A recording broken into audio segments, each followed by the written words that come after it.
Well, hey everybody, and welcome to Steelbook Obsessed. My name is Jake, and this is new release roundup number 27. I feel like I just did one of these not too long ago, and yet I have a larger stack than I did the last time. I have 43, over 40 titles to go over. I will quickly go over some of the stacks that I have. There's stack number 1. These are all the movies that I have seen currently. The rest of these I have not watched yet, physical media wise. Here's stack number 2. This one's a little heavy guy, a lot of Steelbooks, a lot of big cinematographs stuck in there. And here, this one's also just as heavy. Maybe I cancel what I just said. This is stack number 3. We have a lot of movies to look over. A lot of studios are gracious enough to send new releases my way, so I can kind of make videos like this and just showcase them, give them a platform, and let you know what cool, good physical media releases are out there. If you like this type of content, make sure you give the video a like, you give the channel a subscription. I'll be coming out with these all the time. I have a stack of movies over there that I need to put away in the collection. That video will be coming very, very soon, because after this, it's gonna be so overloadedly stuffed. I'll show you that after the credits, just how big the stack is. But let's start digging into this stack, shall we? We're not gonna dig into sacks, okay, people? I have Santa's sack of goodies right here, already in stack form. I'm gonna go over a couple movies that I've already done big releases on, so if you want more of my 2 cents, you can find them there. I did a review of Panic Room. Overall, 4K transfer, looks great. The Steelbook is fine. That little booger is supposed to go on the J card there, but that's okay. I will just briefly showcase this off. Again, I think I made like a 15-20 minute video on this release. Very, very fun hidden gem of a Fincher film right here. Panic Room. I also, I guess I don't know, I'm filming this while I'm also editing my review of Your Next. This one should be out already from Lionsgate Limited. Very, very cool release here. Love me, Your Next. It's such a fun home invasion flick. There's the front and back cover of that Steelbook. We got the nice bloody blades in here as well. All the other ones that I have here, I will go over in more detail, a little bit more thoroughly. I've already talked about these, so you can see those videos.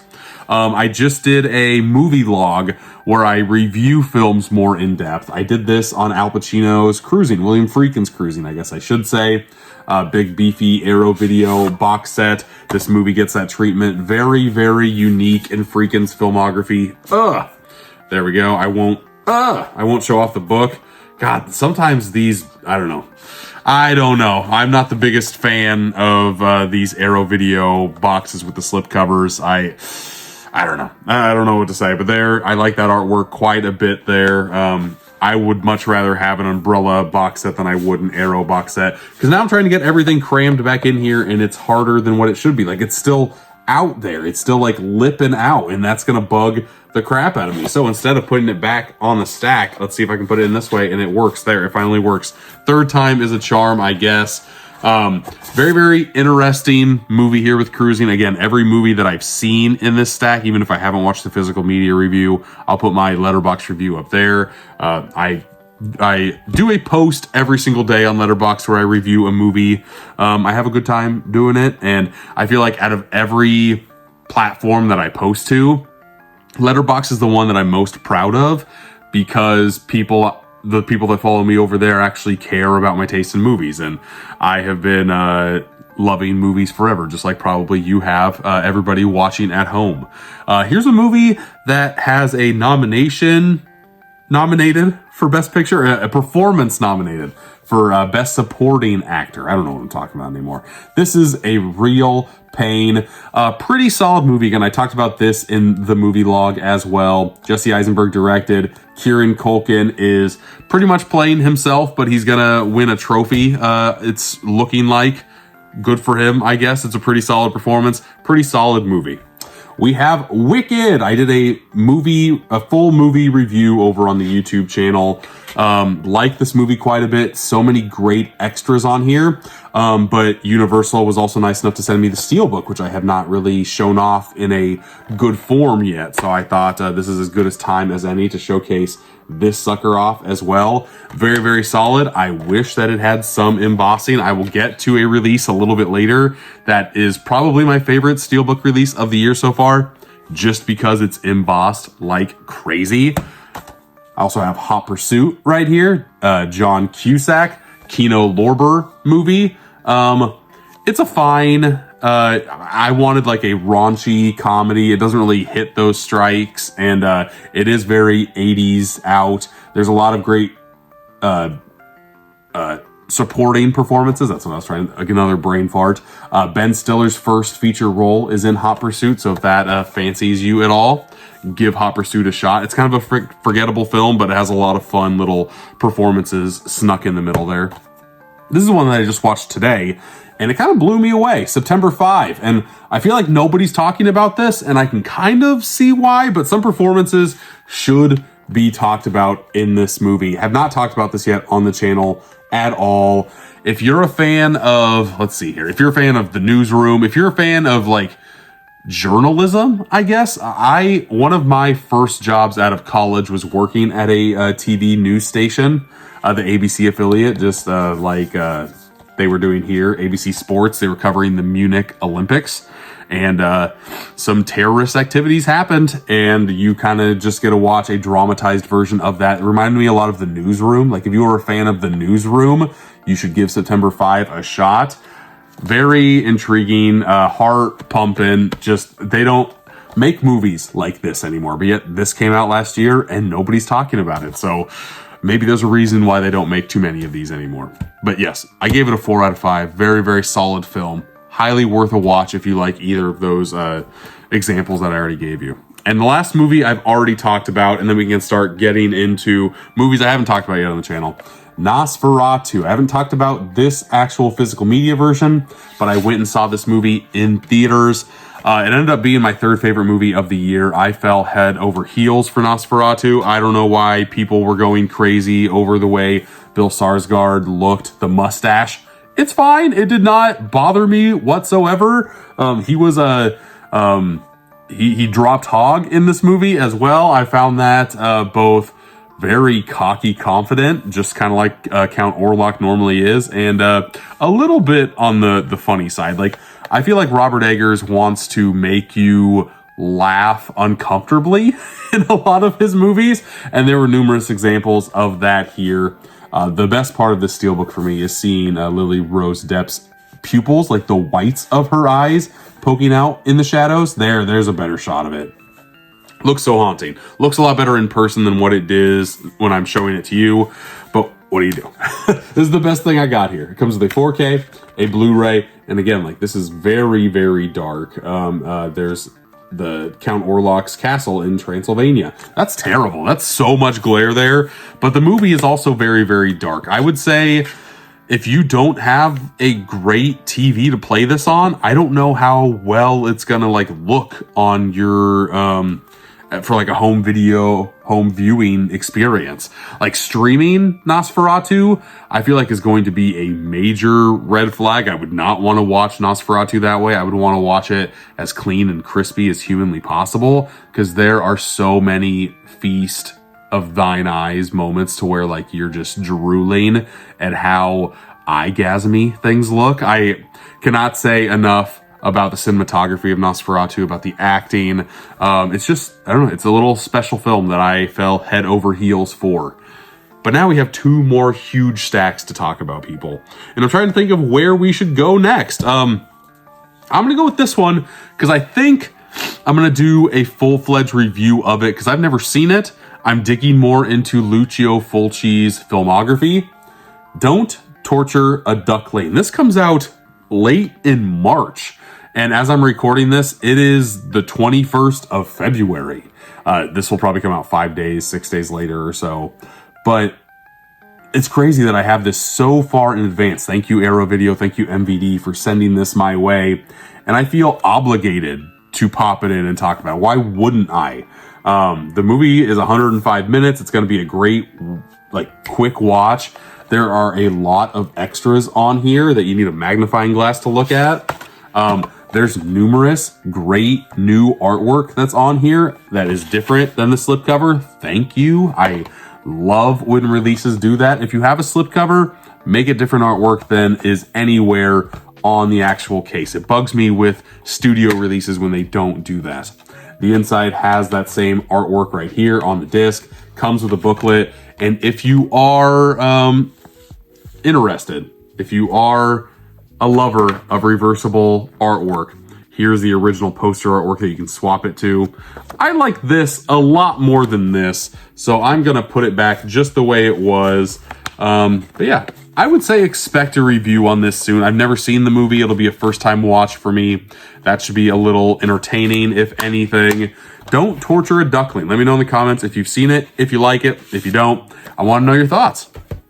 Next up, let's get to another Lionsgate Limited Steelbook. This is The Third Man, and this sucker, let me get your next just to kind of show a thickness comparison, people. Here is a normal Steelbook, there we go. And here is The Third Man. The Third Man is probably 1.5 sizes of a normal spine.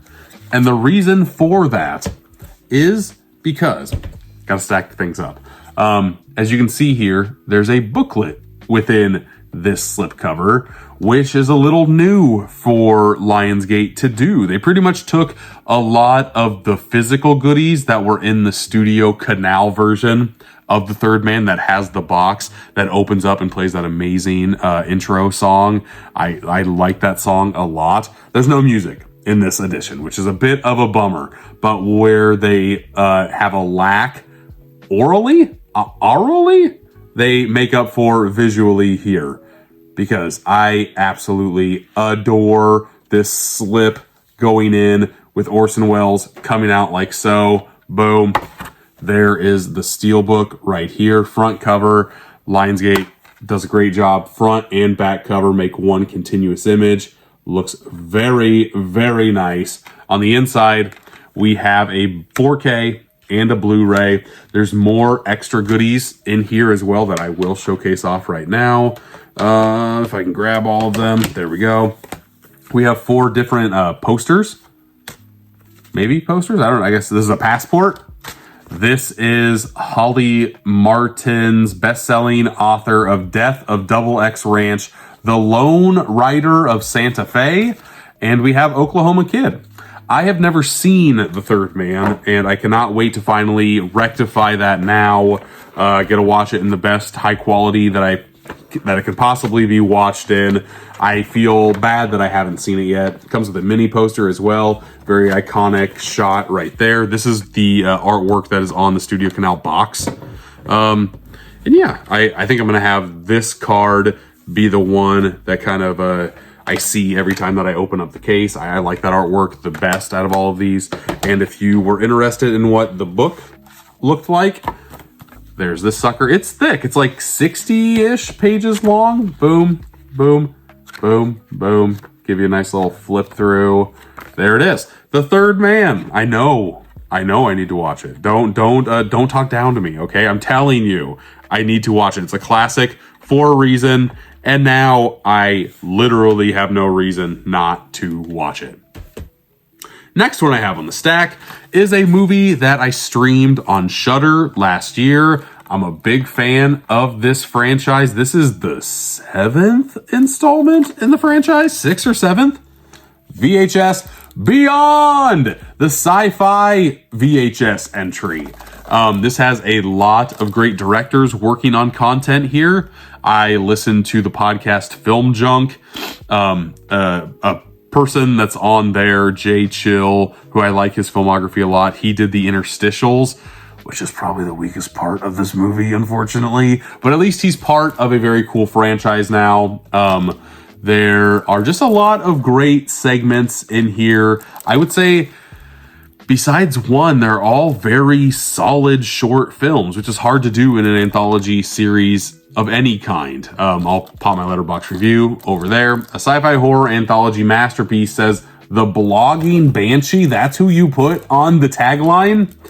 Never heard of the Blogging Banshee in my life. We have some special features here. I have seen that IGN stowaway because I want to say they picked that one to film because, oh my God, what is her name? She used to be an IGN correspondent. That's going to bug. I have a picture with her when I went to E3. What is her name? This is going to bug the crap out of me because I watch her YouTube content all the time.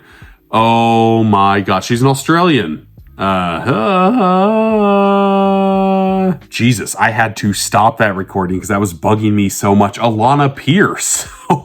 The older I get, the more foggy my brain gets, and it's driving me absolutely bonkers. I watched so much of Alana Pierce when she was at IGN. I watched some of her YouTube content now. It has kind of dipped off, but when I saw that she was the main person in the Stowaway short, I was so excited for her. I wanted to watch this. Kate Siegel, who is the main star of Hush, directed that short. Just very, very cool stuff from this franchise. There's so many up and coming directors that are in these. Not a lot of like well-known actors or actresses. So to see that 1-2 punch, I got so excited and giddy for. Pretty solid installment. I used to have a ranking of the VHS franchise. If I do, it's over there. Overall, very solid franchise, but there are a couple stinkers that you don't need to watch. I would say Beyond you do need to watch. Here's a movie. Let's do this. Let's do a double dip. Double dip time. I have Constantine, baby, in 4K standard slipcover, and my favorite Steelbook of the year so far, with this glorious debossing effect on the flames.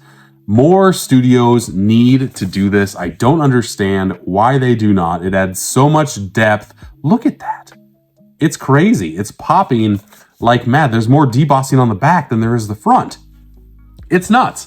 I do have some inside information because I was curious. I've always been curious on like how much of an extra added cost is it to add debossing to a Steelbook. Here is the 4K. There's only a 4K in the Steelbook, kind of unfortunate. And then a whole bunch of a fiery hellscape in the back. We're talking less than $1 per Steelbook to add debossing to it. This one, a little bit more extreme, might be a little bit more, but I would say on average, you're talking $1 or less to add debossing to a Steelbook. I know it eats into your costs if you have to stay at X amount to charge for your Steelbooks. This was $30. I feel like for what you're getting here, it's a very good value. I don't know. More embossing, more debossing on Steelbooks is a must in my opinion, because this sucker is an absolute stunner. So happy to have it in the collection. And again, once again, here is the standard 4K, which this is no slouch either. If you don't like Steelbooks for some reason, I don't know what that would be. I'm super obsessed with them. But this slipcover is pretty dang good too. You got the good, you got the evil. I've never seen Constantine, so this is going to be a great way to dip my toe into a part of the DC universe that I really have no idea about. And I've heard that Keanu Reeves wants to step back into that world. There's actually a new interview with Keanu Reeves and director Francis Lawrence, who also directed a lot of the Hunger Games stuff. 2 decades of damnation. They reunite on camera to celebrate the 20th anniversary of this cult classic film. Love to see that. Warner Brothers is the main studio that is putting the most effort into special features, and I have to applaud them because they are not just copying and pasting old material that they already have archived. They are putting extra effort in and getting Keanu Reeves in on something new for this franchise. I'm just in awe. I'm amazed. I'm happy. A whole bunch of emotions are going through me. And yeah, I'm just proud. Proud of you, Warner Brothers. Proud of you. Now I got a dog on your Warner Brothers. Because here is a 4K Steelbook of The Shining. To me, this release is just lazy. I wish that you just would have reprinted the other Steelbook that you have for 4K versions of The Shining, because that one looks immaculate with the maze of all work and no play makes Jack a dull boy. That is perfection. This, we get it. We get it. There is a scene where here's Johnny is said while Jack Nicholson is going through with an axe. We got double axe attacks on here. Shelley Duvall's face is right here. I'm not going to take the discs out. To me, this is just like not thinking about why The Shining is special, because The Shining is one of my favorite horror movies of all time. So just seeing an axe here, an axe on the inside, absolutely nothing on the back. It's just, I don't know, it feels like a cash grab of sorts. And I'm assuming it's going to sell well because it's The Shining. I just wish that there was a little bit more put into this release like there was the first time you put this out. But at least there's another 4K version out here. That's the good in this release, but a lot of it just seems very, very lazy. But now I'm going to get back on Warner Brothers' good side because we have another 4K Steelbook from Warner Brothers. And this sucker is motherfucking Blade, baby. Wesley Snipes. This Steelbook is a stunner once again. No embossing, no debossing, unfortunately. But we got a double dose of Wesley Snipes. I love the old school poster artwork that's on the back here. I will forgive the poster credits that are on the back. I would much rather just have them on the slipcover and not on my actual Steelbook. I talked with Aaron Gershman from Lionsgate about this very pet peeve of mine and his over on my podcast, Boutique Talk. If you're ever interested in the art and love of Steelbooks, I would give that episode specifically a shot. On the inside, you have Wesley Snipes ducking and diving a sword blade shot from Mr. Steven Dorff. The discs aren't anything special, but there is a Blu-ray, there is a 4K. Got to give them brownie points for putting both in this. And I want to say this one was only $30 as well. Love to see that. Special features wise, not a lot on here. It looks like a lot of archival stuff, but again, I don't think I had Blade in the collection on Blu-ray even. I had the DVD trilogy, but that is it. So having Blade on 4K, I'm happy with. I'm very, very happy with.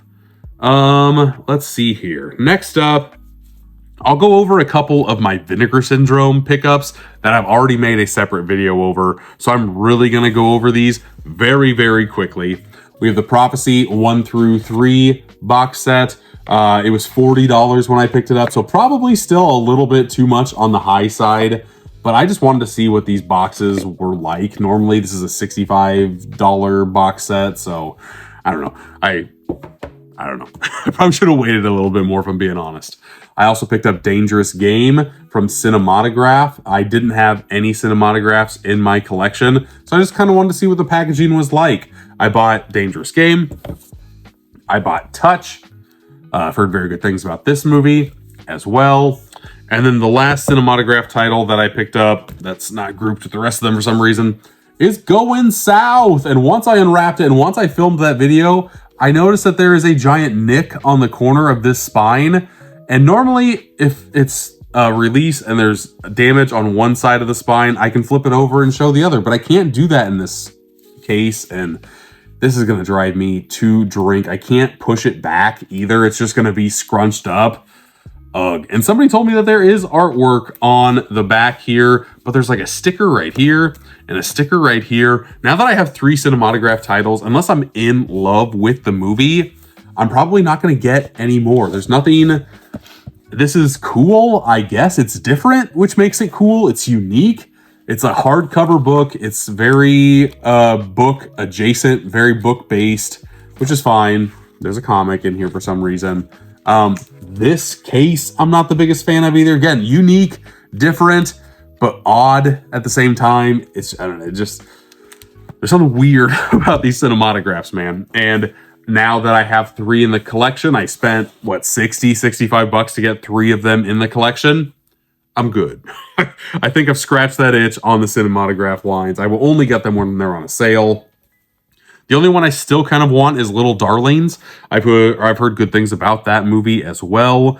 That's constantly at $30. That's too expensive for me, and it doesn't seem like it's selling out anytime soon on Vinegar Syndrome's website. So as soon as that hits the $20 mark, I'm grabbing it, baby. Other things I got from that sale that I've already shown off in the video. Hitcher in the Dark. Look at that slipcover, people. That thing is absolutely shiny. Embossing. Cannot show the back of this because there is some titillating content. I probably just showed it right there. My goodness. There is that and that. Hitcher in the Dark.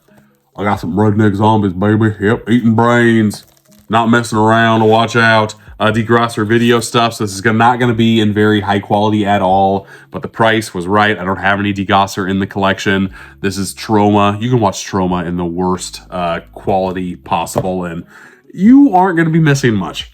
And then King on Screen, a documentary that I watched on Shudder, really enjoyed. The artwork on this thing looks superb, and I liked the documentary enough. I wanted it in the collection. Boom, now I got it in the collection. Squaring the Circle is another documentary that I absolutely loved. This was streaming on Prime, I believe. You go over the company Hypnosis, that's what they are. And they made some of the most iconic album artworks of all time. They kind of go in 5 to 10 minute segment chunks going over, like they made Dark Side of the Moon for fart's sake, you know. They came out with a lot of great releases, a lot of great Pink Floyd stuff, a Led Zeppelin cover, a lot of very iconic artwork you can thank Hypnosis for. And yeah, very, very fun documentary here as well. And I want to say that is all of the movies that I got from my Vinegar Syndrome. And we still have this many movies to talk about, people. I don't know how long the video has been, but all the stuff that we went over is what I'm going to kind of like fly through. This other stuff, for the most part, I will talk a little bit about if I know anything about them. Don't know too much about these titles right here. We have 2 new titles from Visual Vengeance, a label that puts out some wacky stuff, but in amazing packaging. Here is one for Furious. Mystic aliens from the astral planet fight kung fu heroes for control of the universe. That sounds so weird. That sounds very, very bizarre. But what's also bizarre is the amount of special features that are on a release like this. Love to see it with a passion. We got a dude shooting fireballs out of his hand. We have a flaming skull. There's just a lot of weird stuff to be had. A dude's getting scratched by a dragon. Got to be in the right mood, in the right right mood. I'll just say the right mood to watch a movie like that. Same mood would probably be appropriate for this movie as well. Dinosaur Valley Girls, again, from Visual Vengeance. This is an older movie. I believe it looks a lot older. Again, I don't know anything about Dinosaur Valley Girls. I got this sent to me from MVD once again. Chain-smoking Hollywood action movie star Tony Marksham is zapped back in time via a magic artifact to a prehistoric world of flesh-hungry dinosaurs, angry caveman, and a tribe of exotic, love-starved cave girls. That sounds like a fun time, if I gotta say. I'm gonna open this one up, actually. We gotta showcase off a Visual Vengeance and everything that they have jam-packed in their releases. I probably have 6 of their titles around there, and all of their movies definitely have a vibe.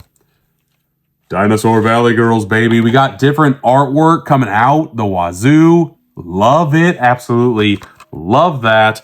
Open up the case. That's what I was kind of hoping for. A lot of different physical goodies. First off, if you don't like this artwork, don't be afraid. We have different artwork here. That's the original poster artwork. It has to be. Oh my God. Beauties and the Beasts. Beauties and the Beasts, people. I'm going to go back to the newly commissioned artwork. I think that's a little bit stronger than what was originally released here. This is a movie that came out in 1996. Interesting. I thought it was going to be a lot older than that. We have a sticker of Dinosaur Valley Girls. Very, very cool. Very unique. Love to see it. We have a whole bunch of stickers to go back to like the retro rental days of old.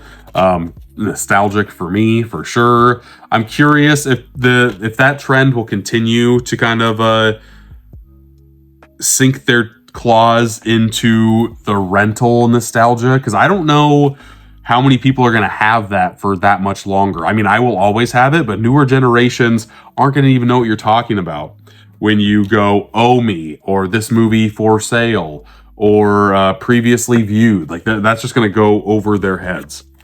It also comes with this nice little mini poster, I guess, that you could get signed by this person if you wanted to.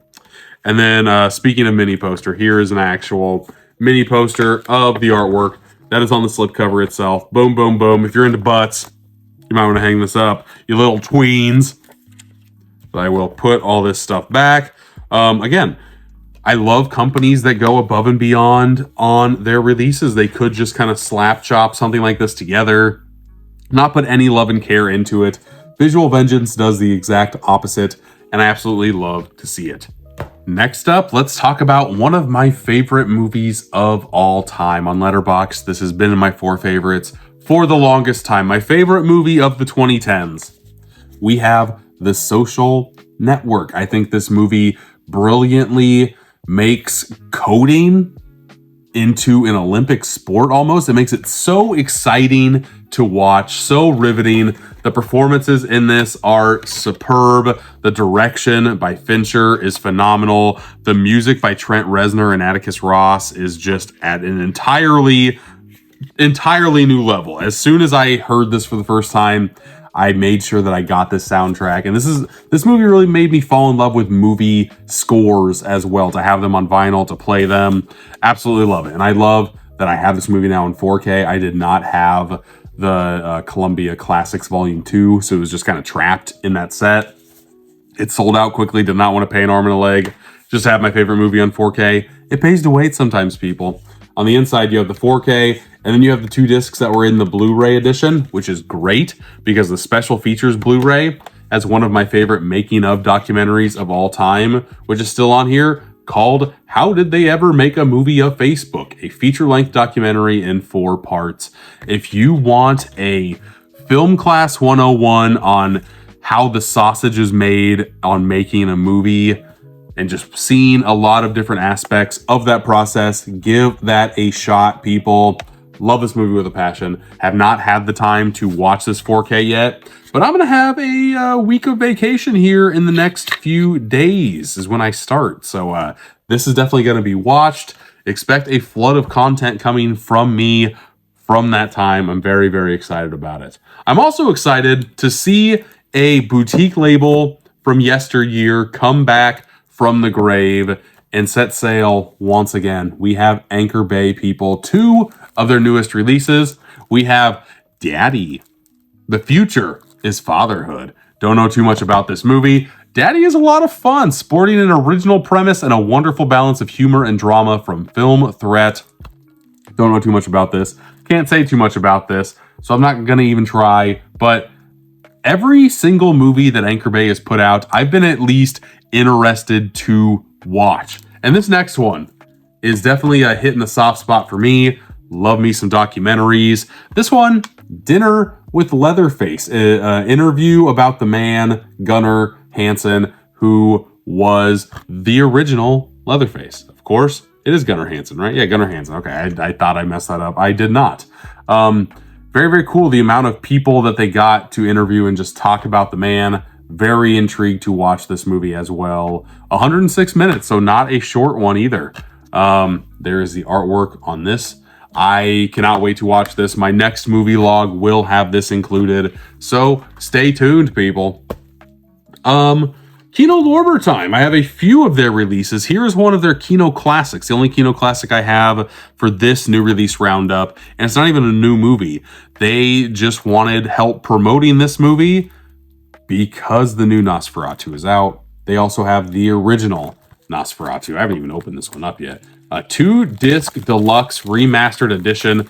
I loved Robert Eggers' edition so much that I need to put my nerd film glasses on and go to school once again. I gotta do my homework, people. My horror homework. Sometimes that is just needed. And there's a ton of stuff on here, my goodness. The Language of Shadows, a 52-minute documentary on the making of Nosferatu. Lengthy excerpts from other films by the director F.W. Murnau. Journey into the Night, The Haunted Castle, Phantom, The Finances of the Great Duke, The Last Laugh. Just, this thing's loaded. I love to see that. Very plain Jane when it comes to disc artwork from Kino Lorber. But again, they're packing a punch with this. They're putting out a classic movie that would just get lost to time, so you always have to give them brownie points here. Nosferatu, excited to check that one out as well. Let's go over to another Kino, huh? This one I just got in recently. I showed it on a mail unboxing. I've shown all of these on movie mail unboxings over on my TikTok, Instagram, Facebook, YouTube side of things. This is Hussey. Helen Mirren in Hussey. And as soon as I just saw this, read the description of this, I couldn't help but be reminded of the movie Anora, because I just watched Anora, and I just talked about that on Movie Log 5. And yeah, it was great. Like, that movie was great. If this is anything near what that movie is, cannot wait to watch this. Helen Mirren, I have not seen a lot of her work back in like the 60s, 70s, 80s. This movie came out in 1980. It's the newest edition in the Kino Cult line, number 7. I guess not the newest edition, just number 17. Yeah, very, very interested to check this one out. That's all I gotta say about that. But Helen Mirren in this role, shocking. That kind of shocked me when I saw it. Where should I go next? Let's go another Steelbook route, shall we? Let's do another Warner Brothers. Let's do a franchise that I love, but I guess I only love 50% of the movies now. The Lord of the Rings. All 3 of the original trilogy. Phenomenal. Classics. Can watch them over and over again. All 3 of the Hobbit movies. We'll never watch again. A complete waste of time. Not my thing at all. Where will the Lord of the Rings, the War for the Rohirrim land? I don't know. We'll find out. This seems like the biggest swing the franchise has taken yet. The Steelbook looks mighty, mighty glorious. So look at that gloss pop on Mr. Thor man here. I don't know his name. He's got Thor. He looks like Thor. He's got a hammer. What do you want from me? On the inside, we have the classic font and texture that all of the Lord of the Rings movies were pressed and printed on. I love that. And then we have a map of Rohirrim once again. Again, I'm a very basic Lord of the Rings fan. I do not get heavy into the lore. I've never seen the extended versions. I've only seen the theatrical. This might be a little bit out of my comfort zone, but again, that is needed sometimes for franchises that you like. I think this movie was really only made so Warner Brothers could keep the rights to the Lord of the Rings. Like, that's the vibe I'm getting. It was in theaters for such a little amount of time. I don't even think it hit the 2-week mark, if I'm being honest, before it hit on demand. But I'm still going to give it a shot. It's cool that they put this in theaters regardless. This just seems like something that would go straight to streaming. But it got a 4K Steelbook release. I don't know. There's something cool about that. Warner Brothers is such a unique company with movies that they put out. I'm just glad that got a release to the magnitude of what it did. Next, let's go over a Radiance Films title. We have The Cat. I know that this came out in the 80s, and I know this is a heist film of sorts. My friends call me the Heist Hound. I'm trying to watch more foreign films. I didn't really watch... over on Letterboxd, you can track every single stat of every single movie that you've seen, and break it down into like what genres you've watched the most. Mine either are comedies or documentaries or horror films. Those are my top 3. Foreign films is very low in the mix, but I like heist films. So I need to give this one a shot. I'm trying to watch at least 50 foreign movies this year. This has to be one of them. 2 robbers hold up a bank and its employees demanding $3 million for their ransom. The police plot to storm the bank, but are unaware the robbers have an accomplice on the outside, anticipating their every move. Genre master Dominic Groff specialized in crime films, and The Cat is one of his greatest, a heist film of the highest order. It grabs you from its opening scenes and doesn't let go. That's all you need. How long is this sucker? If it's a short film, 118 minutes, about 2 hours, so not that short. But I just need to be in the right frame of mind to watch this one. And again, expect that one to be in a new release. All right, it's in a new release roundup. In a movie log sometime soon. A lot of Radiance titles are limited to 3,000 copies. You have reversible artwork. I will pop this out. That's got to be the original poster artwork there. It's got a booklet. the disc, the Blu-ray. Radiance consistently puts out great, solid package titles, and I would say out of all the boutique labels that I have and collect for, that is one that I really need to spend more time with, because all their releases look so solid. I just need to finally watch those movies. A boutique label that scares me, a boutique label that I'm very intimidated with, is Unearthed Films. Their first 4K, I believe. This is Evil Enko with Malcolm McDowell as a Nazi leader, I want to say. I believe. Don't quote me on that, I guess. But it is our first 4K. I will read the synopsis on this one as well. Based on the shocking true story of the former Soviet Union's notorious serial killer, this riveting, haunting film explores the mind of a true monster, a man who mutilated and devoured more than 50 children. That's disgusting. But that sounds right up Unearthed Films' alley, does it not? If you have not seen anything from Unearthed Films, it will scar you. You have to have a strong stomach. You got to be in the right state of mind. My wife is a true crime junkie. She's the one who wanted to watch Martyrs on our anniversary one year. I feel like she will want to watch this movie, and she'll be the reason why it gets higher on the watch list. So thanks, honey. Thank you very much. Here's a movie that I feel obligated to watch because I've seen every other movie in the Sony Spider-Verse. Yes, Kraven the Hunter. I've heard nothing but terrible things about this movie. I'm not excited to watch this movie at all. I thought Madam Web was going to be a dumb fun watch, and it was so bad. Morbius was so bad. This is going to be so bad. Even though I love Aaron Taylor Johnson, he is such a great actor. I don't know how you can mess this up. It's an R-rated. There's going to be a lot of fun action scenes in this movie. Bare knuckle action, says Pete Hammond from Deadline. I've heard of Pete Hammond before. God, I don't know. I'm glad this is the last one before Sony retools what they do with the Spider-Verse spin-off movies. It's just like, I felt obligated to get it, and I'm not excited to watch it at all. A movie that I am very excited to watch, though, because I've never seen this movie, and I'm slapping myself for it, but I'm kind of happy that I waited this long, because now I have this amazing Lionsgate Steelbook for the movie Snowpiercer, Bong Joon-ho. Again, I'm trying to watch more foreign films. This is not a foreign film. This is an English-speaking film, of course, but I've heard great things about it. The only reason why I haven't seen it is because the ending was spoiled for me, and whenever that happens, I just get bummed. I'm like, why am I even going to spend 2 hours to watch this movie? But I know it's good. I've heard very promising things about it. This Steelbook, my friends, this is also in the top 10 releases so far this year for me. This artwork pops, people. There's no embossing or debossing, unfortunately. But when you have stellar artwork like this, sometimes you don't need it. You just let the art speak for itself. This stuff looks so nice. It's a 3-disc set. You got the 4K, you got the Blu-ray, you got a bonus disc, just full of special features as well. Love to see it.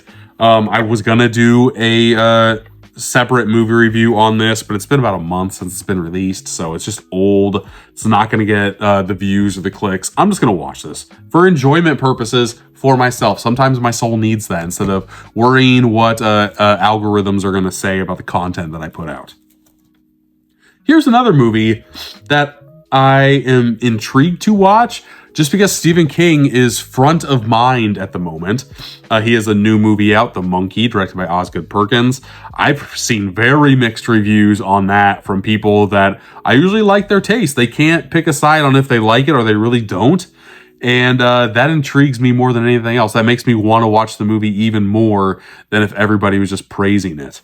Another Stephen King adaptation is Graveyard Shift. I want to say this is an anthology film of sorts as well. I want to open this sucker up too, because I'm hoping that it has different artwork on the inside, because this is not the artwork I think of when I think of Graveyard Shift. I think of that skeleton with the miner's mask on.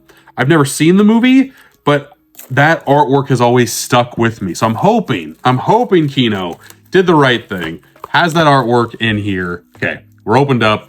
Got the plastic wrap off. Is it gonna be here? It's not here right away. That makes me a little bit nervous. Gotta do the peek. I'm gonna have you look at it first. Is it there? Is it not? Oh, it's there! It's there! Yay! Look at that. Yes, that is amazing. I love this. I love this. Oh, that artwork is a thing of beauty, a thing that will make children lose sleep and have nightmares when they finally do go to sleep. That's a thing of beauty right there. I love it. And then the new artwork here. This is how slipcovers are done, people. I cannot get enough of this and this. Very excited to finally check this movie out as well. Brad Dourif's in it, I guess, which is kind of cool. That's the only person in this movie that I know. But oh yeah, there's Brad Dourif right there. I should have known that as soon as I looked back there. Very excited to watch this movie, and in 4K, no less. Thanks. Thank you, Kino. I have 7 movies left to talk about. We got to end with a bang here. Always got to end with a bang. I'll end with the Steelbook for the bang. I'll do a Steelbook now, and I'll end with the Steelbook. The Steelbook is nice. It's from Lionsgate, but it's for a movie that I really don't care for. I guess I haven't seen it, so it's not fair that I don't care for it. The Last Witch Hunter. Vin Diesel acting all mythical and stuff. I'm just kind of over Vin Diesel, if I'm being honest. If he's not in a Fast and Furious movie, or he's not voicing a tree, I'm out. I just don't really care too much. Even though I like Riddick films, I don't know. I feel like just his attitude within Hollywood is so toxic that I don't really I don't crave his movies, I guess. Should I see The Last Witch Hunter? Should I not? I now have 2 different Steelbooks for The Last Witch Hunter. Let me know in the comments if this is any good or not. The Steelbook looks great. I love the fire effects on this. Hunt Forever. Don't know what that means. Don't know anything about this movie either. That doesn't help my enjoyment factor of it. I don't know. Was that just a wet fart? That might have just been a wet fart of a review. Here's a wet fart of a decision making back in what, the 50s, 60s, 1956. We got John Wayne in The Conqueror, and yes, John Wayne is not a cowboy in this movie. John Wayne is playing Genghis Khan in this movie. That just seems wrong in all of the weirdest ways. Usually, Kino Lorber reaches out to me and asks what movies I would like to talk about to showcase off. And this is one I've always been fascinated to watch just because of the Genghis Khan of it all. Why would John Wayne say yes to this, to maybe like branch out of the Western tropes that he was lined up in? This just seems weird in all of the weirdest ways. There's not a lot of special features on the back here, but for me, I just want to watch the movie and to see what the heck this movie is all about, if I'm being 1000% honest. Let's see here. Let's do another Kino Lorber, shall we? We have another edition in the Kino Cult line. This is number 26. We have Crawl Space. Don't know too much about this movie either. This does have different artwork. Look at that artwork. My goodness, that looks amazing. Enter Crawl Space and enter a new dimension of terror. Legendary villain Klaus Kinski. He was in Nosferatu the Vampire in the 70s. Stars in this gruesome modern gothic as psychotic landlord Carl Gunther, who keeps a close watch of his tenants, spying on his female renters from an elaborate network of crawl spaces. Gross. Very, very disgusting. It also has that original artwork right here, but I have the slipcover. I don't have to worry about that. This artwork is 1,000 times better than this artwork, but it's very nice to have both. Quite a few special features on here. There's a short film on here. There's a couple of audio commentaries. Are you big into audio commentaries? Me personally, I'm not. If I'm going to watch the film, have the time to watch the film, I'm going to watch the film without anybody else like talking over it. But if you like them, let me know in the comments. Always fascinated to know what you think. 4 movies left. I have another Arrow video title here. This one is Play It Cool. Play It Cool is a chic and erotically charged drama starring popular Japanese singer of the day, Mari Atsumi, as a college girl negotiating her way through the male-dominated hierarchies of Tokyo's seductive but treacherous nightclub culture.